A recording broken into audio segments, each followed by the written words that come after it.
We're talking today with Bruce Grant of Wyoming, Michigan, and the interviewer is James Smither of the Grand Valley State University Veterans History Project. Now, Mr. Grant, can you start with some basic background on yourself? To begin with, where and when were you born? Cincinnati, Ohio, 1923, and served with the Marine Corps when I was 17 years old. Right. Now, we want to fill in the first part there a little bit. So, did you grow up in Cincinnati? Yes, I did. Now, did you finish high school? Yes, I did. All right. And what did your family do for a living? Well, my mother died when I was an infant. Mm-hmm.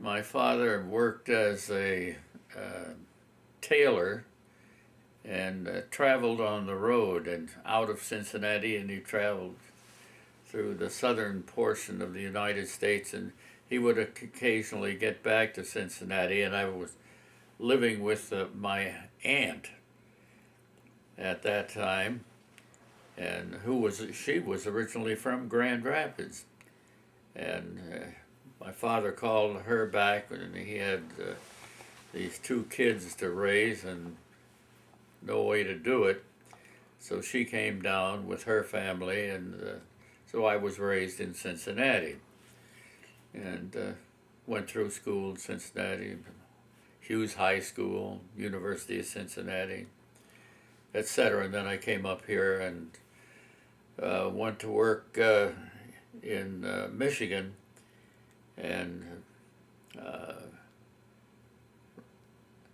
ostensibly for the family of a young man who was killed in my outfit during the war.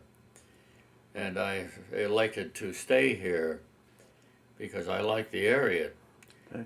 Now, we are again getting a little bit ahead of ourselves in your story. Oh, yes, indeed. Okay. But I went to work here, Mm-hmm.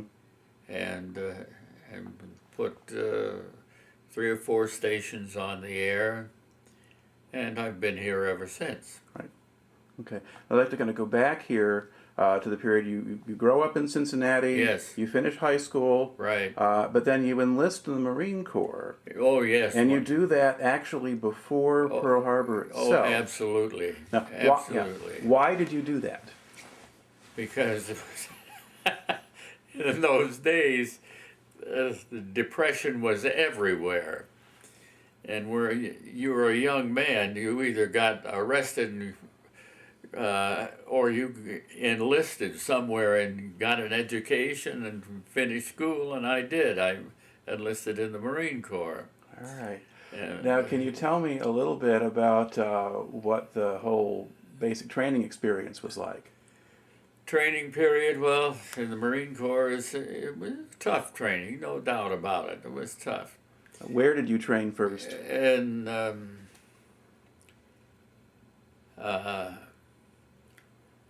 Did you go out to California or to the Carolinas? well, later I went to California, but originally it was. Let's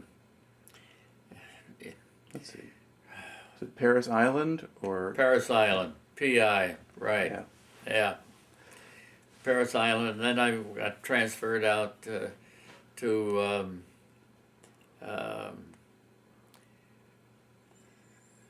the Marine Corps base in So there's Camp Pendleton. Camp Pendleton, Camp Lejeune, Mhm. right?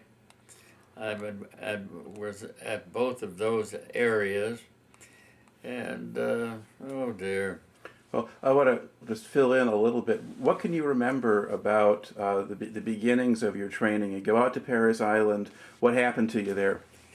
Oh, I went through boot camp out there as well as at Paris Island, and I went through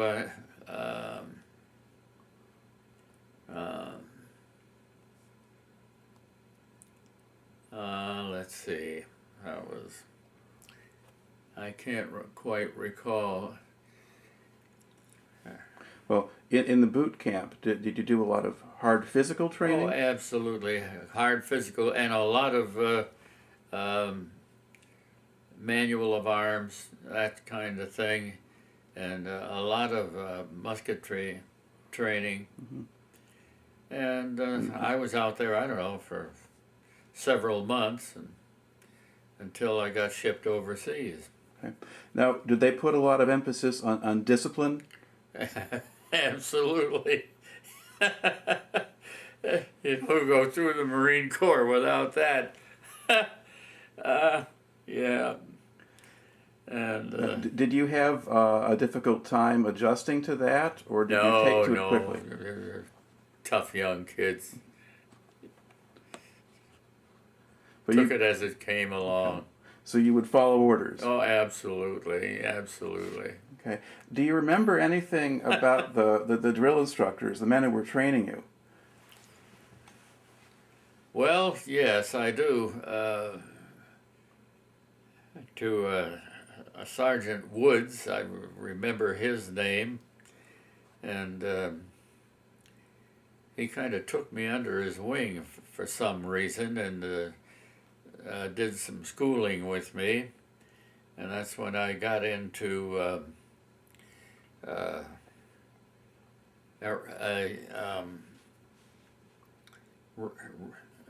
radio, and it was at that time electronics was just coming along, and I got into it quite early, and when I was in the line company, they sent me back from Iwo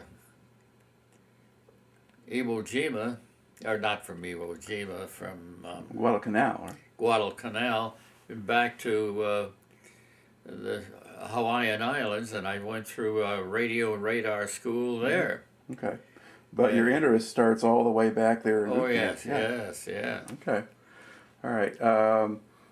Long time ago.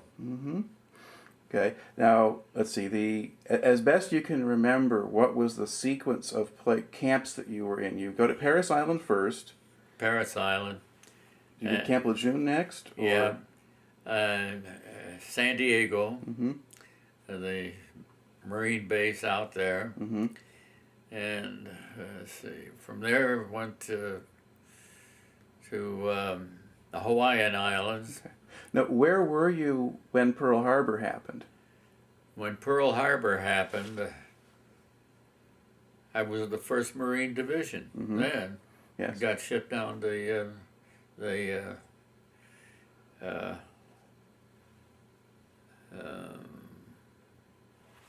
well, let's see. Well, where was the 1st Marine Division based before the war started? Were you in San Diego or Pendleton or somewhere else? Pendleton, of course, was the big Marine base at Pendleton. Yeah, at Pendleton, we were stationed there, and then we loaded onto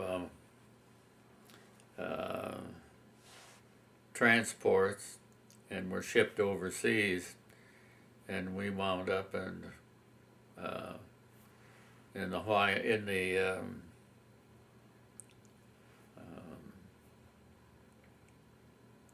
They trained in New Zealand for a while. No, I didn't get to New Zealand. Okay. There were elements of the first that were stationed in New Zealand before they landed on Guadalcanal. Right. Yeah. Okay. But you were not with that group. No, with that reason I wasn't, no. And I joined them on Guadalcanal. Now, but did you spend some time on Hawaii before you got out there? No. Okay, Hawaii was later? I was shipped back from there to the Hawaiian Islands, and I continued education in the Hawaiian Islands. Okay, so let's get back here to the point where, the 1st Marine Division goes into Guadalcanal, kind of August, September 42, and what unit within the 1st Marine Division, do you remember what regiment you were part of, or what battalion? Oh gosh, yeah, it was the 1st Marine Division. I don't know what it was. They have 1st Marine Regiment, 5th Marines. You were a foot soldier, is what you were. Okay. So you carried a rifle at that point? Absolutely. All right. Now, what do you remember about the trip across the Pacific that first time? Big long trip. It was a long trip. And we had air raid warnings coming down to the South Pacific, and I was a young kid then. I was only 18 years old.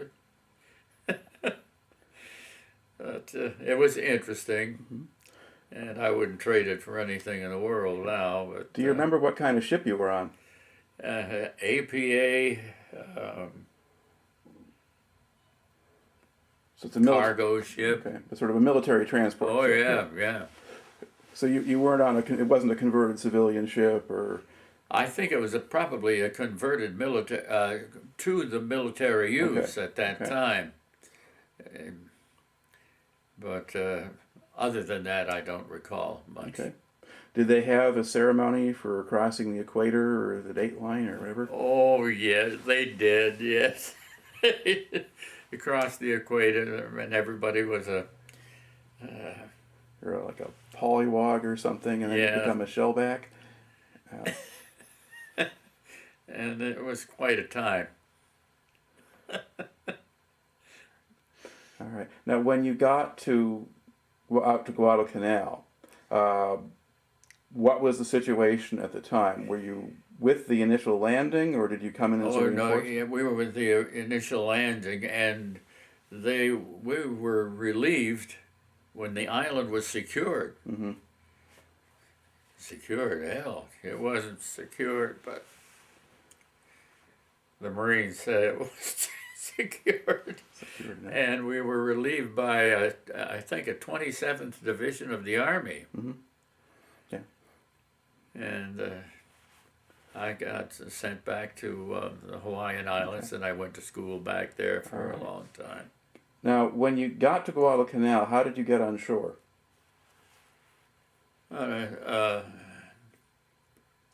Higgins boat. Okay, so you had landing craft. Yeah, sure. All right, and then what did they tell you about what you were doing? Did they tell you what your mission was, or anything like that? You were supposed to be a police action. Okay. So what were did you have an objective? Did they tell you were trying to capture the airfield, or? You went out on patrol, and you stayed on patrol until the action let up, or you were relieved. Mm-hmm. But you stayed with your unit. That's all there was to it. But I don't remember too much about those days, really. I was anxious to get out of there. I know that. Now, the first couple of months on Guadalcanal, that time when you were there, that was pretty bad. I mean, the Japanese fleet would come in at night. That's right, and we could see the shelling offshore at night, and we knew there were battles going on out there. Right. We were not connected with them at that time, and we knew we had to win, and we did. Do you remember the Japanese attacks? I mean, you defending your position? Yeah.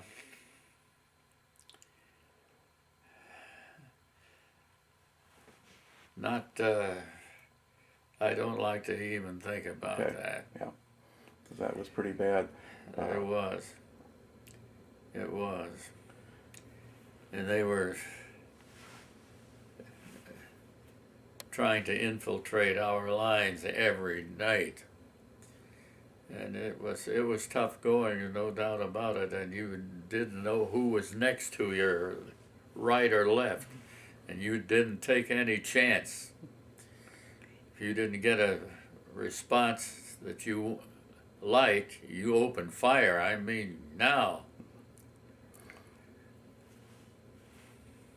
Now, would it be pitch dark at night much of the time, or did you have moonlight or starlight? Could you see much? Oh yes, yes. You could see pretty clearly. That was such a long time ago. Mm-hmm. Now, do you remember getting to the point where you could move forward? You say you would patrol. Would you patrol during the day, or? But day and night. Okay. You went out on patrol at night, and if you're lucky, you got back to your lines. But I don't remember too much about that, except it was very hectic. Mm-hmm. Did you have enough to eat? Did they feed you properly? Oh yeah, yeah, Marines always. Because they had some supply problems at the beginning because the Japanese broke up the supporting fleet. They did, but we always had good food, always. I can't remember a time when we were without ample supplies. They kept the supply lines open coming down there into the islands. We were grateful, yes. Now, could you see, were you close enough to see Henderson Field and the airplanes? I was right on Henderson Field, okay. Absolutely. And I was there the evening when a couple of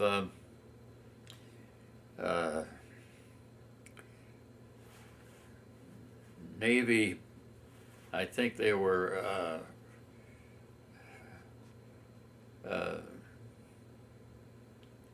it was a squadron of Navy pilots came in there one night, and we were happy to see them because they were flying SBDs and They probably had Wildcats at that point. Oh, they have Wildcats. Sure, they got Wildcats, F4Fs, F5Fs, yeah. And when they controlled the sky too, they did. Now, if you were around Henderson Field, then would the Japanese bombard the airfield at night? Absolutely. They tried to take it. They tried to outmaneuver us. They couldn't, but they tried. You bet. Now, by the time you left, were you starting to push the Japanese back into the jungle a little bit, or were you still on the same perimeter, do you think? Let's see, when the Army Division came in,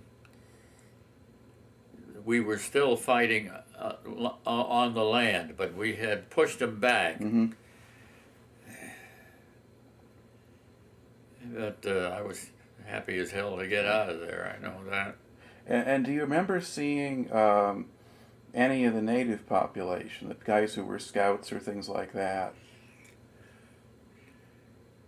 Toward the end, I did, yes, because they came in on Navy ships, yes. I don't recall what unit they were in at that time, but they were Navy for sure. But I was asking about the native people on the island. Oh, the native people? Yeah, because some of them were helping you guys too. Yes, they were great. I think I have some pictures of them around here someplace. Yes, they were very good. They were hard fighters too. All right. So basically, you're there for a couple of months. Oh yes. The worst yes. the worst phase of the fighting really there. But then the Marine Division, 1st Marines, get finally taken out and they're relieved. Right. Okay. 27th Army, I think it was. Yeah. Well, there were a couple Army divisions that came in and started to replace you guys. Yeah. So and then at that point, now you get pulled out of your regular unit and sent back to Hawaii at that point? I did, yes, I did. There were several of us. You went through different training exercises, and I got picked because I knew dots from dashes. All right. So, he'll make a radio. Okay. Now, when you were on Guadalcanal, did you get sick at all? Did you get malaria? No, or any of those? no. Did they give you medicine to prevent the malaria? Yes, they did. But I never got sick at all. And did you get hit by enemy fire, or at least at that time? No, I didn't. Okay. I got this in the Yeah. Air Corps. Right. So you were a pretty lucky guy. You bet I was. Okay. I bet I was. All right. Now, what was it like being back in Hawaii after a couple months on Guadalcanal? Great. Can Yeah.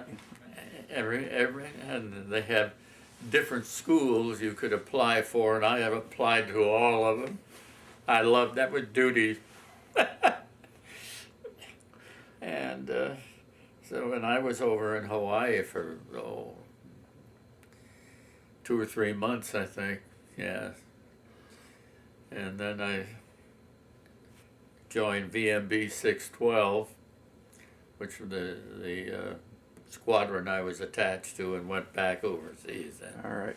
Now, the squadron that you were flying with, what kind of aircraft did they have?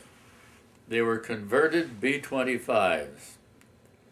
The Marine Corps designation was VMB 612. We fired wing rockets, 4 under each wing, and a tiny TIM, a 2,000-pound rocket slung underneath the fuselage. And we flew only at night. And you would get the coordinates to which parallel you should go above each day, each night. And anything above that parallel was an enemy, you attack it. Mm-hmm. You picked it up off of your screen. I sent in a contact report that we have contacted the enemy, we're going to make a run. Boom. We're making a run now. We're down to 100 feet. We're going in, and a lubber line would come up across the screen, and when that crossed the target, everything went off at once. And whatever you had on that lubber line got blown out of the water. That was it. The one picture I showed you was the one time it didn't. So you have a basically there's the picture. We'll probably try to get that onto the website here, but it shows a splash sort of that's larger than the ship that's the target. Well, we sunk that ship, but they got us, and they knocked us down. Okay. But that was fairly far into your career, though. It took a while for them to get you. Yeah, Okay. we were flying out of Iwo Jima by then. All right. But you flew out of a lot of other places before that. Oh, yes, indeed. Yeah, you've got kind of a list here on your book, and so you pick an island, and you seem to have been there at one point or another. So Hawaii, then Johnston, then Majuro, then Aruita, Kwajalein, Roy, Saipan.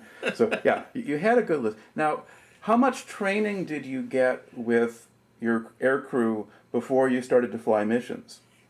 Were you training with them in Hawaii, or did you do that later? No. We were training with them in Hawaii, and we stayed with that crew.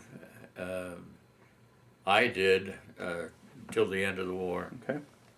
All right. Now, what do you remember about the guys in your crew? Well, I loved them all.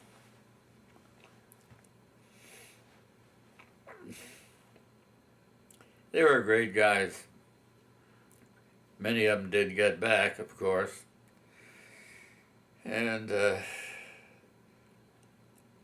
I corresponded with some of their families for some time after the war. But they were great guys. Where were they from? Do you remember? All over. They were all over.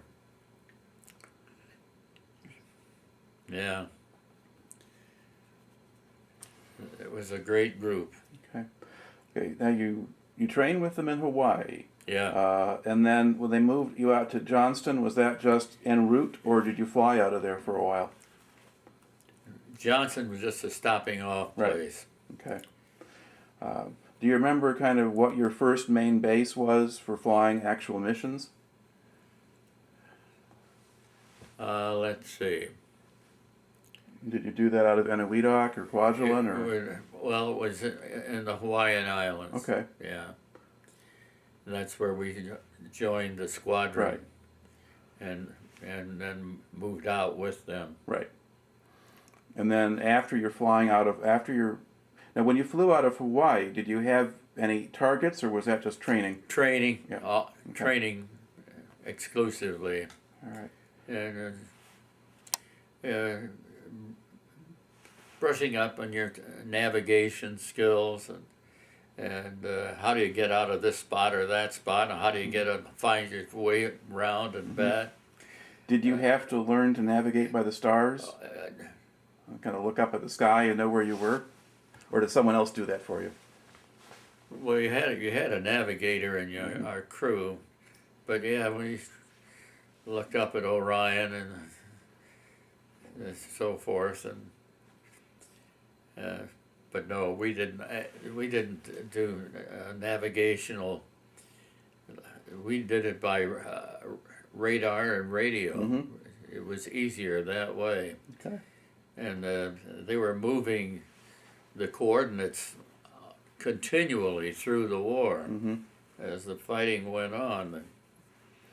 The coordinates were changed every night. Changed. This night, you attack everything that moves above this coordinate.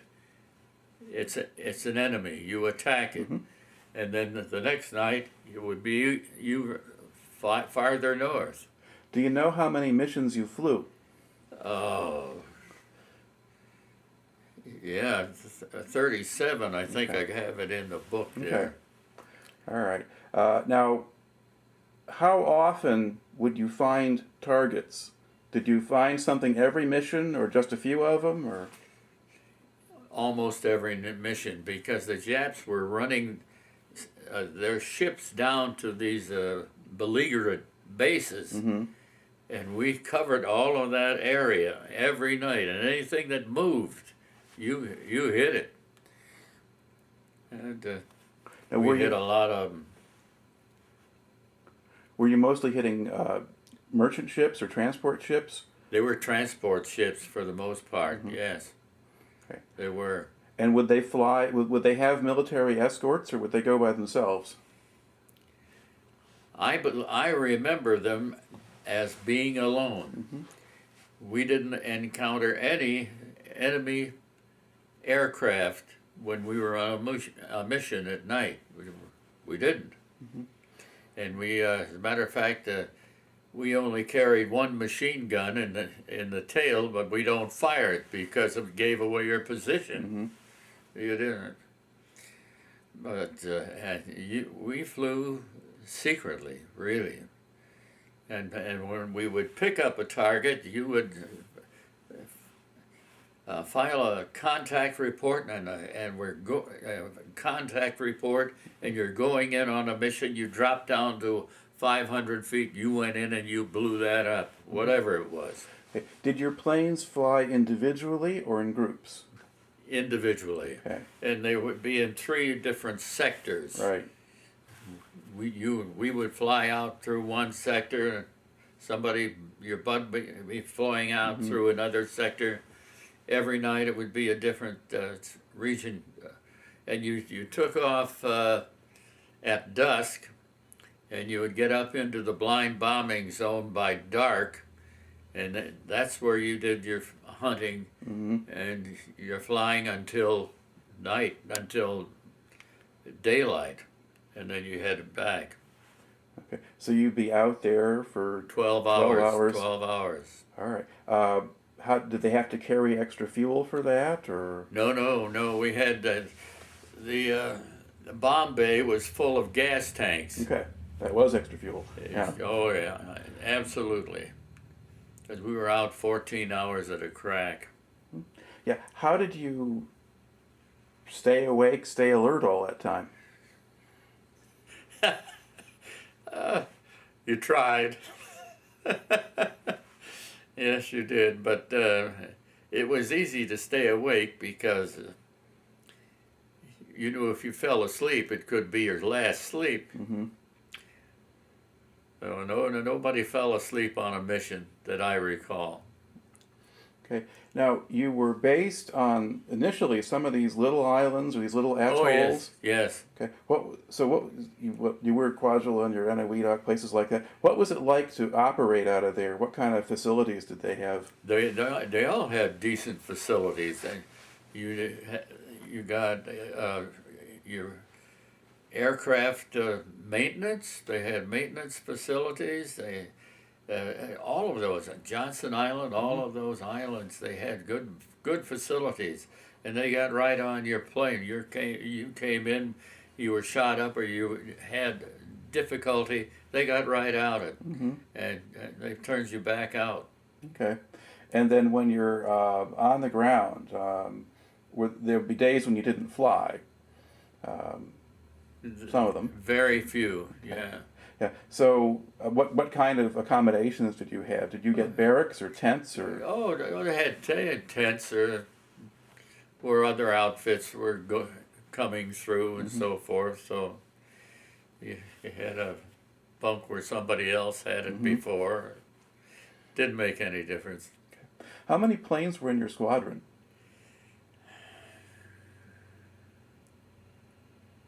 18, I think. Okay. And then did the squadron take many losses over the course of the campaign? Oh, yes, we did. This Indian boy who I came up here to see his family, he's one of the crews we lost, but there were many others. I guess 50%. From the time I joined the squadron until the war was over. Okay. And I smoked 2 packs of cigarettes a night until it was obvious that I was going to survive the war, and I quit. That's a pretty good deal. All right. Now, as the war kind of progresses, you're kind of moving closer to Japan. Absolutely. At a certain point, you're on Saipan for a while in the Marianas. Yes. All right, that's a little bit bigger island than at least the atolls were. That's right. Now, when you were there, did you see anything of the local population or the islanders? Or? Oh, yes, indeed. As a matter of fact, when I was on Saipan, they had some movies of the local population throwing their offspring off the cliffs. Yeah. And you'd see them, you tried to signal them, don't do that, don't do that. But they were told by the Japanese that you were devils and you were going to slaughter them and everything else. And that was a terrible time. Well, that was largely the Japanese population on the island. Yes. But this is in the Marianas, and I think there were some native islanders there too.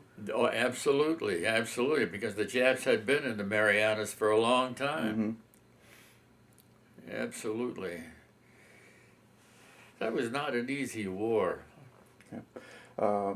Now, had you, at that point, before you go out to Iwo Jima, had you seen much of the Japanese themselves? I mean, seen Japanese prisoners or things like that? Or Japanese... Not really. The only Japanese prisoners I saw that were alive shortly. And I did see some that were kept as prisoners, and they would talk the Japanese talk, Ikutsu wana deska. That's was that back on Guadalcanal, or was that later on? That was later on. Okay. Yeah. All right.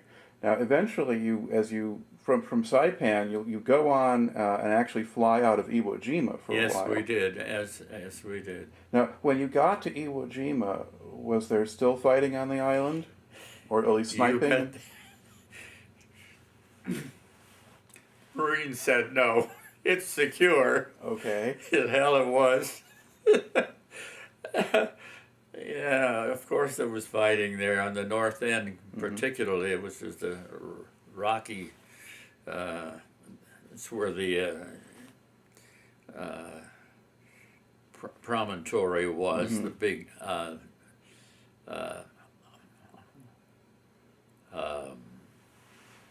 what did they call it? And the big mountain that was there. That's one big mountain stood up high, Right, and right. we lost a lot of planes trying to get around it and land, and they go in. And they were shot up at least when they trying to get home, and we lost a lot of crews that way. Yeah. Okay. And then when you were flying out of Iwo Jima, that was also when you got shot down, right? Yeah. Okay. Can you describe what happened that night? Yeah. We were flying out of Iwo Jima and made a contact report. I encoded it and sent it back. We encountered a bogey. We're making a tag attack. We're going down. And I sent that in and went down to 100 feet, and we go in on our bombing run. We got it to within, usually within about a mile or two, and a line would come up and cross your lubber line on your scope, and all of the rockets would go off. All of them. All the wing rockets, the tiny Tims under the fuselage, everything. And if there's anything there, you hit it. And if you missed it, too bad. You don't get a chance. That's the one time we got shot down. But we did sink the target, but we got shot down ourselves. Now, was the target sailing by itself? Yes. Okay, so they had anti-aircraft guns there or something? Oh, yes, they did, and they hit us too. Okay. Now, what happens? Your plane gets hit. We got hit. Now, did you just at that altitude? Do you just ditch in the water and get out? The only thing you could do. You're only 100 feet off the water. Okay. Now, where are you physically in the plane at the time? Just behind the bomb bay. Okay. That's where the radio compartment was, and that's where I was. So you're back toward the tail then? Midships. Okay, midships. All right. Yeah. And then how did you get out of the plane? I got out of the plane through the side where there used to be a gun emplacement. Okay. We took those out. So I went out through that. Okay, so just a hatch there now. Right. All right. Now, did the whole crew get out, or? Everybody got out. All right. Everybody got out. And then once you hit the water, what do you do?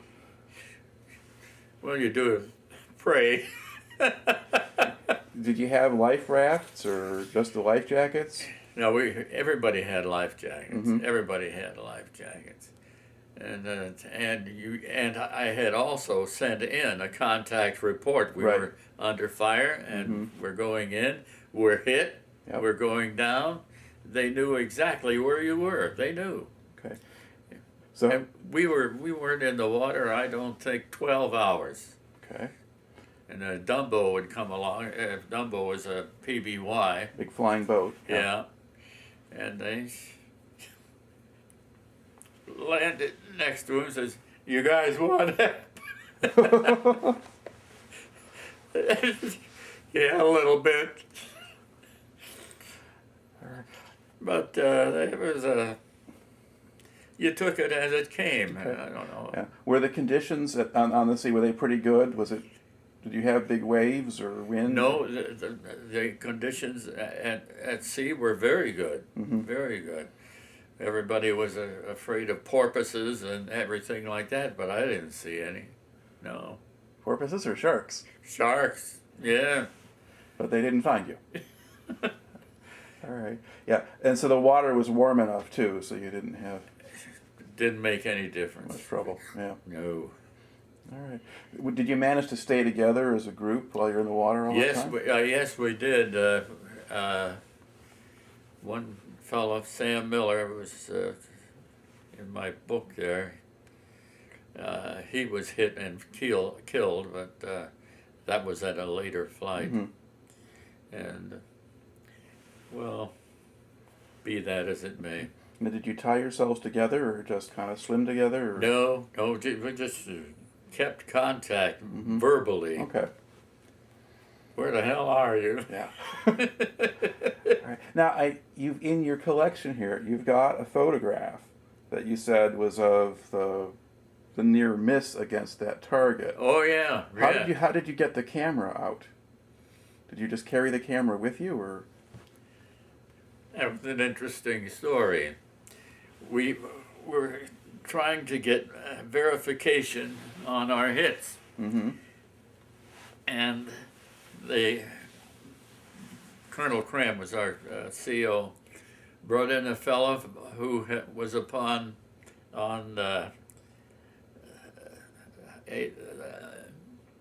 aircraft carrier in a previous battle. Said this guy knows everything about photography, and he brought in these K-20 cameras, which you count 1, 2, 3, 4, hold it under the right fuselage, and you'll get a picture. Mm-hmm. 1, 2, 3, 4. Boom! You catch a whole letter there. And that's where I got that picture. But you were able to take the camera with you? Or? Yeah. Oh yeah. It was a big camera, something like that. K-20 they called it. Okay. But you took it with you into the water? No, I took that picture when we were being shot down. Right. But then, are you able to? So it develops the picture for you? No. You squeezed the pickle switch, and that touched off a photo flash bomb. Right. And that lit up the whole area, and that took the picture. Right. But what I want to know is, how did you manage to get the picture off the airplane if the airplane was shot down? Yeah. The camera wasn't shot down. The camera was saved. Okay. So you were able to get the camera off the plane? Oh yeah, I didn't, but somebody did. Okay. So just make it clear that it really was off of that flight. Sure. And that kind of thing. All right. Now, after you guys get rescued there, did they give you any time off before they sent you back in the air again? Not to my knowledge, no. All right. You just get a new plane and keep flying? Yeah, that's right. All right. Got a different plane anyway. Mm-hmm. Okay. Now, from Iwo Jima, you then went on to Okinawa too? Right. And did you get there after most of that fighting was over, or was that still going on too? Let's see. No, the fighting was still going on in the north end. Okay. At that when we landed there. Suribachi, yeah. Okay. But on Okinawa there, were you now flying up toward Japan and the coastal waters around Japan by then? And between Japan and Korea. Mm-hmm. And every night you'd be going up around those areas, yeah. Mm-hmm. Now, did you know what kinds of cargoes they were sending? Or you just saw a ship? You were in a blind bombing zone. If you were above that parallel, you hit whatever was out there. And did you know that the Japanese were shipping American POWs back and forth that way? We had no idea. Yeah. No idea. Yeah, because we lost some that way too, because they put them on ships and sent them out that way. Yeah. Did you fly off the coast of China at all, or go that way? Or? Yeah, I did. To Tsingtao in China, and we landed there. And got some fuel and so forth. And Shanghai, we landed there. And that would have been though after the war was over. Though, right? Yeah. Okay. Yeah. All right. So basically, you kind of island hop your way toward Japan. In effect, you go from island to island. Now, you've also got pictures of the surrender ceremony. Oh yes, Tokyo we did. Bay. Yeah, they saw that everybody had those pictures. Yeah. Okay, so they just gave those out. Yeah. Now, where were you when the war ended? Were you still in Okinawa at that point? No, let's see. Or did you go to the Philippines somewhere in there? Let's see. Okinawa. I guess we were on Okinawa. Yeah. Where else? Yeah. And then did you get to go to Japan from there? Yeah, I went to Japan, Kyushu, and was up there for, I don't know, 2-3 weeks, something like that. And did you have, were you flying missions out of there, transport, no. or just sitting around? No, we were up there for 2 or 3 weeks, And, and I got called back. Now, what did you do when you were in Japan? Whatever the Japanese did. No, we didn't do anything, and it was a very good duty. Matter of fact, it was real good duty, because at that time, the Korean conflict was boiling over, and I got called back. So, Because that's 1950. Yeah. That's another 5 years later. Right. Okay. So, but at the end of World War II, you're just in Japan for a little while, Yeah. and then you go out. Right. Because you'd been in the Marines a long time by then, so you would have had a lot of points. Okay. Now, did you also stop in the Philippines at some point in that? Philippines, no. Okay. No, I didn't get to the Philippines. All right. Now, okay, so you get to the end of the war in 45. Yeah. And you get to go home. Yeah. Send you back to California. Right. All right. And do they discharge you there, or? No, I got discharged out of Chicago. Okay. Out to Great Lakes. Or Great Lakes. Okay. Naval Air Station. All right. And then once you got out at that point, what did you do next? After I got out of there, I went back to the University of Cincinnati, and then I decided what I wanted to do, go into communications, and from there I came up here to see the families of the people I had been in the service with, and I went to work up here for John Fetzer, who had a station in Kalamazoo. He also told me, go back, finish your school, then come up and work for me in Grand Rapids. I'm building a station on top of the Pendleton Hotel. I can lose you up there. They did. And I've been here ever since. Okay. Now, what kind of work were you doing when you started up at the radio station here? Were you on-air talent, or were you a producer? I was everything. I was on-air talent, if that's what you call it. I was in sales. I was a writer, and whatever came along, I did it. Okay. And you helped them start up 3 different radio stations? Yes, right.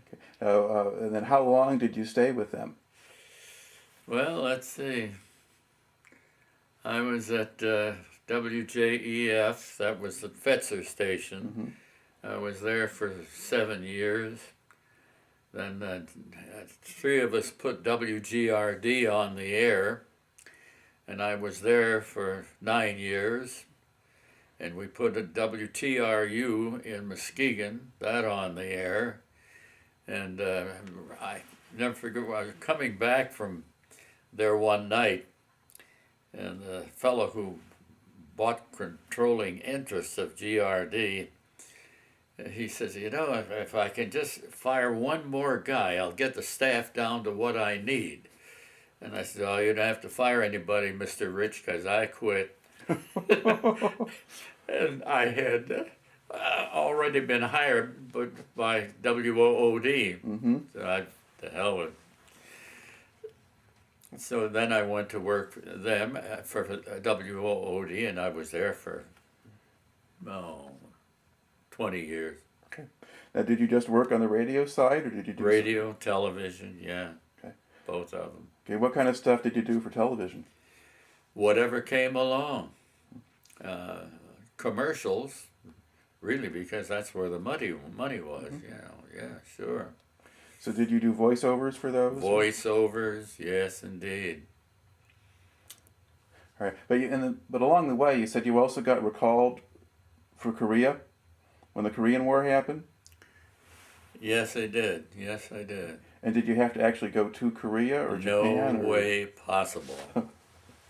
So what did you wind up doing? They tell you you have to come back, and then what happens? No, it was just a recall, and how are you doing, and would you like to come back and see your old buddies? No. Oh, okay. So they didn't order you back. No. They just invited you back. Yeah, a little bit of a difference there as far as that goes. All right. Well, when you think back to the time that you spent in the Marine Corps, Yeah. how do you think that affected you, or maybe how were you different when you came out than when you went in? I was altogether different when I came out. I came out with an attitude of get into that civilian occupation force and do the best you can. Do the greatest job you can do. Do it. Make no complaints, just do it. And I did. And, well, I did well. All right. Well, it makes for a good story, and you did manage to pull together enough of that to make it worth listening to. So I'd just like to... Well, it's a pleasure. Real pleasure. All right.